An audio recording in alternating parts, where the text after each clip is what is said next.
Resepi kali ini saya mau share sama kamu asam pedas. Tapi asam pedas kali ini saya menggunakan ayam. Biasa orang masak asam pedas ni pakai ikan kan, tapi kali ini kita tukar asam pedas ayam. Saya menggunakan ayam 1 ekor dan ayam tu saya goreng separuh masak dahulu. Belum saya goreng, saya perasakan dengan garam cukup rasa dan kunyit. Resepi asam pedas kali ini tidak pedas, walaupun nama dia asam pedas, tapi yang ini version tidak pedas. Ayam kali ini saya goreng setengah masak. Kalau tidak mau goreng pun boleh juga. Terpulang dari kita, tapi resepi saya yang ini saya goreng. Saya goreng ayam ni pun tidak lama, sekejap saja. Sambil-sambil kita menggoreng ayam, sambil-sambil itulah kita potong-potong bawang untuk sediakan rempah-rempah dia kan. So, bahan-bahan yang saya guna untuk asam pedas macam di atas ni. Bawang merah, bawang putih, halia, kunyit, lada hitam, belacan, asam keping, asam jawa, cili giling yang besar yang tidak pedas tu, daun kesum, bunga kantan, serai, tomato dan lada putih. Bahan-bahan yang perlu kita kisar: bawang putih, bawang merah, belacan, halia,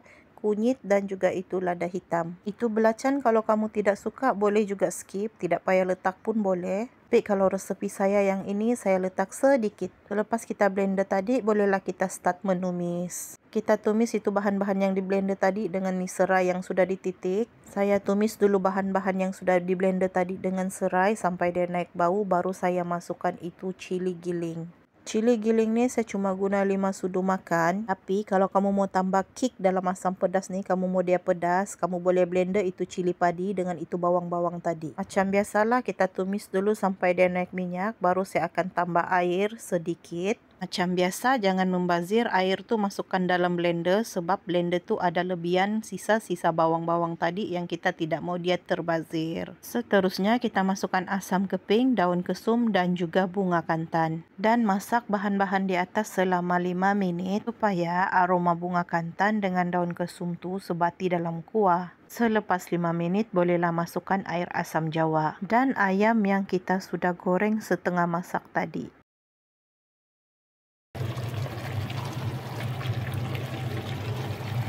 Kali ini saya mau asam pedas ini lebih berkuah dan saya tambahkan 1 mangkuk kecil air. Kepekatan tu ikut selera masing-masing. Bolehlah diremehkan selama 5 minit lagi sebelum saya tambah bahan-bahan perasa lain. Saya tambahkan perasa kali ini sedikit gula, garam dan cukup rasa. Kalau tidak minat makanan manis, jangan letak gula. Kemudian bolehlah masukkan lada putih dan juga tomato. Lada putih dengan tomato ni optional, kalau tidak mau letak pun boleh juga. Disebabkan anak mau makan dan tidak mau pedas, lada putih itu saya tidak potong dan saya tidak buang tangkainya. Kita tutup dan biarkan masak selama 3 minit lagi. Siaplah sudah asam pedas ayam kita yang tidak pedas. Inilah budak yang request minta masak asam pedas nih, tapi dia tidak makan pedas. Ini yang di dalam video nih, piring kedua dia sudah nih. So, kepada ibu-ibu yang ada anak, bolehlah buat resepi ini sebab resepi ini pun anak-anak boleh makan. Seperti biasa, terima kasih sudah tengok video saya sampai habis. Jangan lupa share. Oke lah, bye.